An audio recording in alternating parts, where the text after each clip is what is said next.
تم تو کہہ رہی تھی کہ تم اسے کبھی نہیں چھوڑ سکتی۔ کل رات میرا اس سے زبردست جھگڑا ہو گیا تھا، آج صبح پھر لڑائی ہوئی۔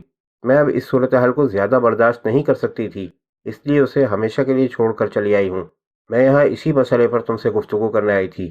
میں اس سے طلاق لینے کا فیصلہ کر چکی ہوں۔ میں یہ مشکل سن رہا تھا۔ اب جب کہ وہ خود اسے چھوڑنے کا فیصلہ کر چکی تھی تو ڈیلانی کو قتل کرنے کی کوئی وجہ باقی نہیں رہ جاتی تھی۔ میں نے جلدی سے اپنی رسٹ واچ کی طرف دیکھا۔ میرے پاس صرف 2 منٹ تھے جن میں میں اپنے آپ کو ایک قاتل بننے سے بچا سکتا تھا۔ صرف 2 منٹ۔ تم وہیں ٹھہرنا گلڈا، میں نے جلدی جلدی بولتے ہوئے کہا۔ میں اس وقت فون پر تفصیل سے بات نہیں کر سکتا۔ 1 گھنٹے تک واپس پہنچوں گا، میرا انتظار کرنا، سمجھ رہی ہو نا؟ لیکن ٹیری، میں نے اس کا فقرہ پورا ہونے سے پہلے ہی کنیکشن آف کر دیا اور جلدی جلدی ڈیلانی کا نمبر ڈائل کرنے لگا۔ میرے ہاتھ کانپ رہے تھے اور پیشانی پسینے میں بھیگتی جا رہی تھی۔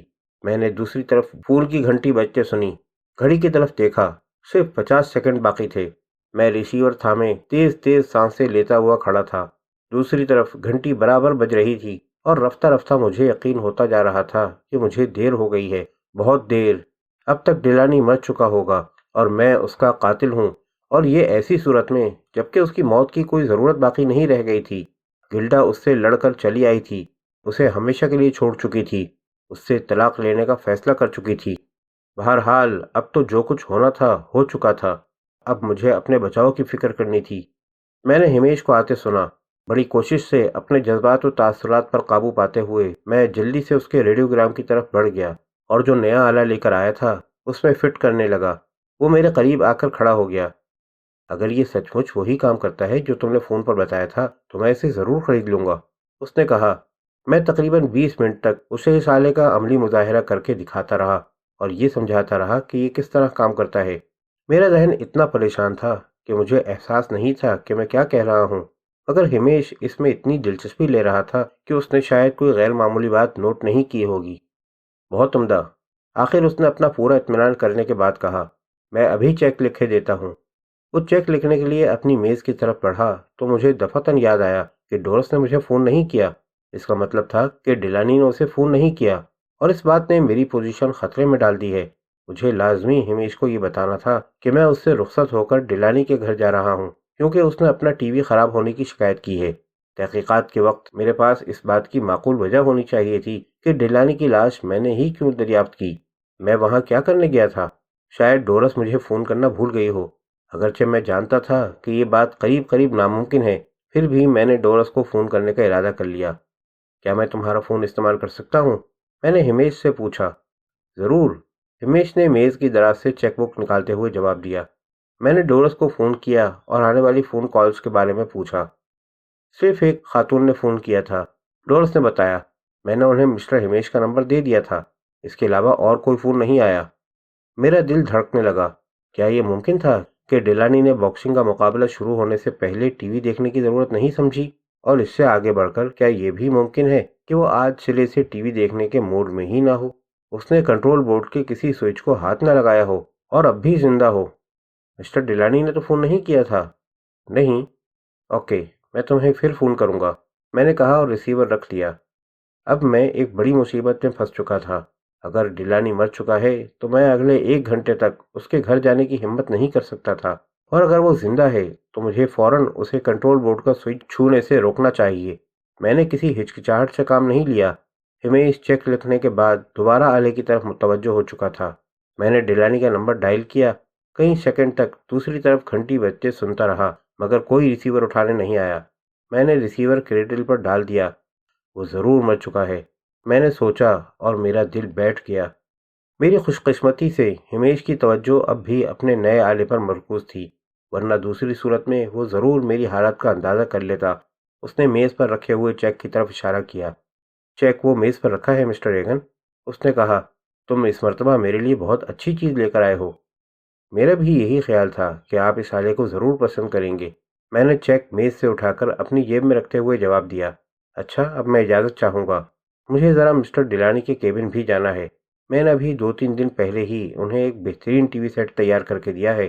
میں دیکھنا چاہتا ہوں کہ وہ ٹھیک کام کر رہا ہے یا نہیں، اور یہ کہ مسٹر ڈیلانی اس کی کارکردگی سے مطمئن ہے۔ تم نے اسے کس قسم کا سیٹ بنا کر دیا ہے؟ ہمیش نے پوچھا۔ میں اسے سیٹ کے بارے میں بتانے لگا۔ مجھے بہرحال کچھ وقت گزارنا تھا۔ میں 11:15 سے پہلے ڈیلانی کے گھر جانے کی ہمت نہیں کر سکتا تھا۔ اس وقت اسے مرے ہوئے 1 گھنٹہ ہو چکا ہوگا، اور یہ مدت مقام واردات سے میری عدم موجودگی ثابت کرنے کے لیے کافی تھی۔ یہ ڈیلانی کس قسم کا آدمی ہے؟ ہمیش نے اپنی میز کے کونے پر ٹکتے ہوئے پوچھا۔ میں کوئی 1 ہفتہ پہلے اس سے ملنے گیا تھا، مگر ایسا نظر آتا تھا کہ وہ میرے آنے سے خوش نہیں ہوا۔ کیا تم نے اس کی بیوی کو دیکھا ہے؟ ہاں، میں ان سے مل چکا ہوں۔ بڑی حسین عورت ہے، ہمیش نے تعریف کی۔ ایک اپاہج انسان کے ساتھ بندھے رہنا اس کے لیے واقعی بڑا تکلیف دہ ہوگا۔ درست ہے، میں نے اپنی گھڑی دیکھتے ہوئے جواب دیا۔ 11:20 تھے۔ کیا تمہاری گھڑی ٹھیک چل رہی ہے؟ میں نے آتش دان پر رکھے ہوئے ٹائم پیس کی طرف اشارہ کیا، جس میں اس وقت قریب قریب وہی بجا تھا جو میری گھڑی میں۔ اس کا مقصد یہ تھا کہ ہمیش بھی اس وقت کو یاد رکھے جس وقت میں اس کے گھر سے رخصت ہوا تھا۔ شاید 1 آدھ منٹ پیچھے ہو، ہمیش نے جواب دیا۔ اچھا تو پھر اب میں چلوں گا، میں اٹھتے ہوئے بولا۔ اگر کوئی اور ایسی چیز نظر آئے جو میرے ذوق کے مطابق ہو تو مجھے ضرور بتا دینا، اس نے کہا۔ ضرور بتاؤں گا، میں نے جواب دیا اور ہاتھ ملا کر کمرے سے باہر نکل آیا۔ اوسط رفتار سے ڈیلانی کی کیبن کی طرف چلا۔ میرے اعصاب بے قابو اور میری ہتھیلیاں پسینے میں اتنی بھیگی ہوئی تھیں کہ مجھے اسٹیئرنگ وہیل سنبھالنا مشکل ہو رہا تھا۔ میں جو برابر یہ سوچ رہا تھا کہ اس کے گھر پہنچنے پر تقدیر مجھے کیا دکھائے گی۔ کیا کسی عجیب اور ناقابل یقین حسن و اتفاق سے وہ اب بھی زندہ ہوگا؟ بہت ہی مبہم سا امکان تھا کہ شاید وہ باکسنگ کے مقابلے کے بارے میں بھول گیا ہو اور اس نے ٹی وی نہ کھولا ہو، اور جیسا کہ اس کی عادت تھی اس وقت بھی برآمدے میں بیٹھا رسالہ پڑھ رہا ہو۔ اور پھر میں نے وہ کام کیا جو مجھے یاد نہیں کہ کتنی مدت سے نہیں کیا تھا۔ میں دعا مانگنے لگا کہ خدا کرے جب میں اس کے گھر پہنچوں تو اسے زندہ دیکھوں۔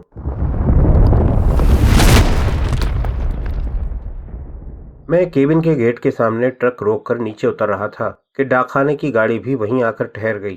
گلین کیمپ کا ڈاکیا فلیچر میری طرف دیکھ کر مسکرایا اور کھڑکی میں سے ہاتھ نکال کر 2 خط میری جانب بڑھاتے ہوئے بولا، اگر آپ مسٹر ڈیلانی کے پاس جا رہے ہیں تو انہیں یہ خط بھی دے دیجیے گا۔ شاید قسمت مہربان تھی، یہ ایک اور گواہ مجھے مل گیا جو میرے کیبن آنے کا صحیح وقت بیان کر سکتا تھا۔ میں اس کی طرف بڑھا۔ ضرور۔ اس کے ہاتھ سے وہ خط لیتے ہوئے میں نے کہا، ادھر پھر ریسٹ واچ کی طرف دیکھا۔ تمہاری گھڑی میں اس وقت کیا ٹائم ہے مسٹر فلیچر؟ 11:05۔ فلیچر نے جواب دیا، اور یہ بالکل رائٹ ٹائم ہے۔ اس نے میرا شکریہ ادا کیا اور چلا گیا۔ میں نے ان 2 خطوط کے پتے پر نگاہ ڈالی جو وہ مجھے دے گیا تھا۔ دونوں ڈیلانی کے نام تھے۔ میں نے انہیں اپنی ہپ پاکٹ میں رکھ لیا، پھر کیبن کا گیٹ کھولا، ٹرک کو اندر لے گیا، نیچے اترا، گیٹ بند کیا اور کیبن کے برآمدے کی جانب چل دیا۔ میں برابر اپنے دل سے ایک ہی سوال پوچھ رہا تھا، کیا ڈیلانی مر چکا ہے؟ کیا میں نے اسے قتل کر دیا ہے؟ برآمدے کی سیڑھیوں پر ایک لمحے کے لیے رک کر میں نے ادھر ادھر دیکھا۔ ڈیلانی کہیں نظر نہیں آ رہا تھا اور یہ اچھا شگون نہیں تھا۔ میں آگے بڑھا۔ ڈرائنگ روم کا دروازہ کھلا ہوا تھا۔ میں رک گیا۔ کھلے دروازے سے مجھے کمرے میں دوسری طرف رکھا ہوا ٹی وی صاف نظر آ رہا تھا۔ میں نے پھر قدم اٹھائے مگر فوراً ہی رک گیا۔ ڈیلانی فرش پر پڑا ہوا تھا، اس طرح کہ اس کے دونوں ہاتھوں نے اس کا چہرہ چھپا رکھا تھا۔ اس کے لیٹنے کا انداز بڑا غیر فطری تھا، اور کوئی آدمی اس طرح نہیں لیٹ سکتا تھا جب تک وہ مردہ نہ ہو۔ میں دروازے میں کھڑا ہوا اس کے بے جان جسم کو گھور رہا تھا، اور میرا دل خوف و ہراس سے بھرتا جا رہا تھا۔ وہ اس حال کو میری وجہ سے پہنچا ہے، میں نے اسے قتل کر دیا ہے۔ آہستہ آہستہ میں کمرے میں داخل ہوا۔ اب مجھے اس خطرے کا احساس ہو رہا تھا جس میں میں گھر چکا تھا۔ اگر اب میں نے ذرا سی بھی غلطی کری تو مجھے بھی مرنا پڑے گا۔ اب مجھے بہرحال اپنے پلان کی ایک ایک تفصیل کے مطابق عمل کرنا تھا، اور اس یقین کے ساتھ کہ اس میں جھوٹ کا کوئی رخنہ باقی نہ رہے۔ اس کے اکڑے ہوئے جسم کے قریب سے گزرتے ہوئے میں نے پہلے مین سوئچ بند کیا، پھر ٹی وی کا تار پلگ سے نکال لیا۔ پھر میں نے اس کی گردن چھو کر دیکھی۔ یہ میرے لیے انتہائی دشوار تھا، مگر اس کی موت کا یقین کرنے کے لیے مجھے ایسا کرنا پڑا۔ اس کا جسم ٹھنڈا پڑا تھا، وہ نہ صرف مر چکا تھا بلکہ اسے مرے ہوئے کافی دیر ہو گئی تھی۔ میں نے ڈرائنگ روم کا دروازہ بند کیا، ٹی وی سیٹ کے پاس آیا، اس کی پچھلی تختی علیحدہ کی، اندر ہاتھ ڈال کر ٹائم سوئچ کلاک نکالی، کنٹرول بورڈ سے اس کا کنیکشن کھول کر اس کے تاروں کو دوبارہ درست جگہ پر لگا دیا۔ میں تیزی سے کام کر رہا تھا، سب کام 5 منٹ میں ختم ہو گیا۔ میں نے ٹائم سوئچ کلاک کو اپنے ٹرک کی ڈرائیونگ سیٹ کے نیچے چھپا دیا۔ اسٹور روم میں تھوڑی تلاش کے بعد مجھے ایک اوزاروں کا باکس مل گیا۔ یہ ایک الماری کے اوپری خانے میں رکھا تھا۔ اس کے اندر 2 اسکرو ڈرائیور رکھے ہوئے تھے، ایک کرنٹ پروف تھا جبکہ دوسرا پورے کا پورا لوہے کا بنا ہوا تھا۔ میں یہ لوہے والا اسکرو ڈرائیور لے کر ڈرائنگ روم میں گیا اور اسے ڈیلانی کے ہاتھ کے قریب ڈال دیا۔ اس کے بعد میں نے کنٹرول بورڈ سے نکالے ہوئے تمام ربر کے چھلے اور واشر وغیرہ دوبارہ اس میں لگا دیے اور اسے کرسی پر فٹ کر دیا۔ اس کے بعد میں نے ٹی وی کو اس طرح ڈیلانی کے قریب رکھ دیا کہ اس کا کھلا ہوا عقبی حصہ ڈیلانی کے سامنے رہے۔ ایک قدم پیچھے ہٹ کر میں نے کمرے کا جائزہ لیا۔